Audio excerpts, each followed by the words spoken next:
All right, today's lesson, we're going to do a couple of small entities that are, they're useful and fun to use. They do some cool little effects, but by themselves, it's a pretty small little component. So I'm going to have you add this into your map. It should only take you a few minutes, and we're going to create a little explosion effect on the map. And we'll do it sort of like maybe a component has gone off or an IED or something has exploded on your map.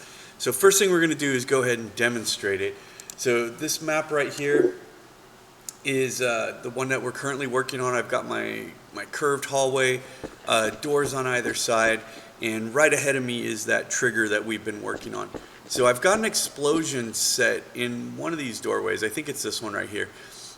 So what I want you to watch for as I go through the trigger is two things: the explosion, obviously, and the screen shake. So I'm adding a screen shake, and it's fairly subtle. You can play around with it and make it bigger, but in this example, you'll get a little bit of screen shake here plus the explosion.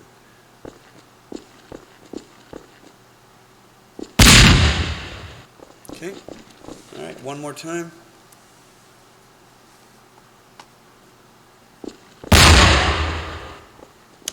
Okay, so let's get out of there and take a look at Hammer. So in the editor, there's two entities that make this happen. There's one of them is called ENV Shake, and the other one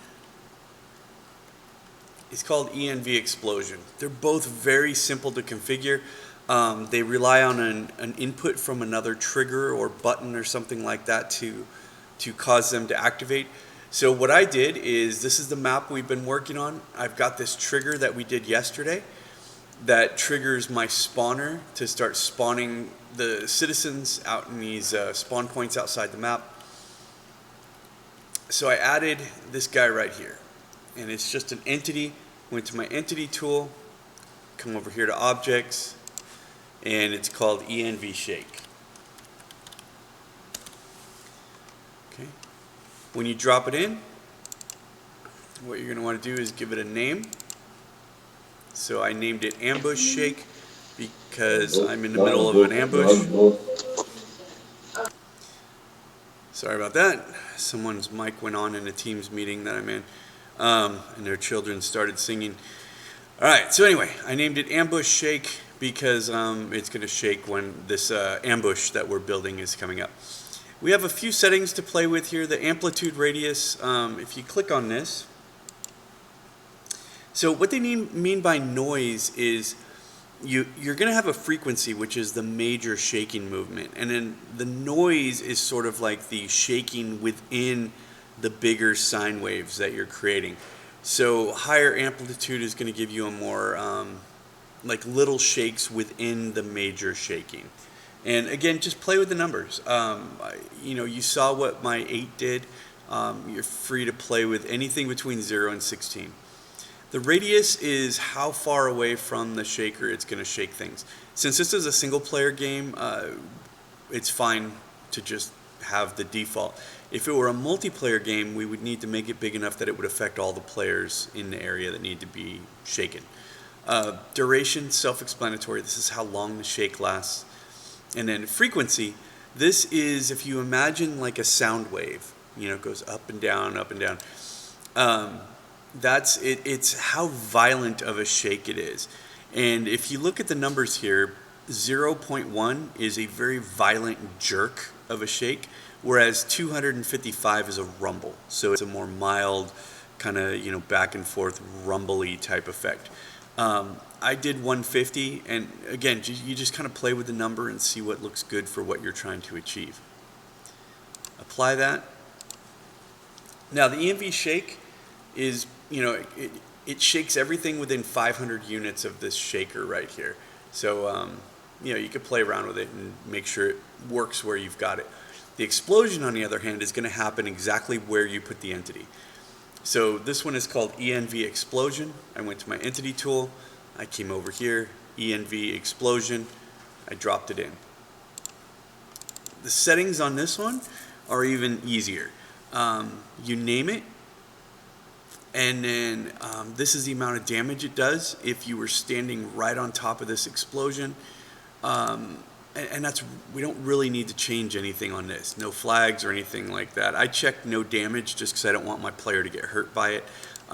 It just kind of depends on what you know. Sometimes it's a scripted sequence or something like that, you know, and you don't want the player to take damage from the explosion, but you want them to see it. So that's why I went ahead and checked that. All right. Now, the final piece of this is to activate it. So I've got my trigger from yesterday. So this is my trigger box, and on my output, you'll notice I have the spawner on trigger. I've got the spawner enable. So I went to add on trigger. This is my shaker, and I said start shake. And my second one on trigger, explosion, explode. So that just shakes the screen and explodes everything when I go past it. So let's look at it one more time. All right, so it's this door over here. So you saw the little shake on the screen. One more time.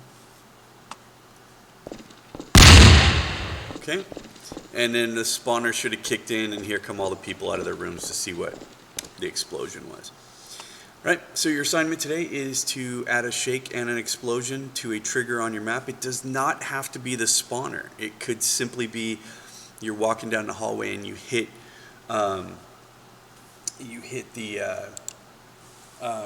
trigger that makes an explosion happen. I've got another map here. Let me see if it'll run. All right. Sorry for the cinematics. This is something I did a while ago. It's also going to be missing some textures. So, all right. So I built this fortress, and there's like this cannon up there firing. You should be able to see it. Cannon kind of fires randomly. I've got landmines set up on this beach, so as I run forward,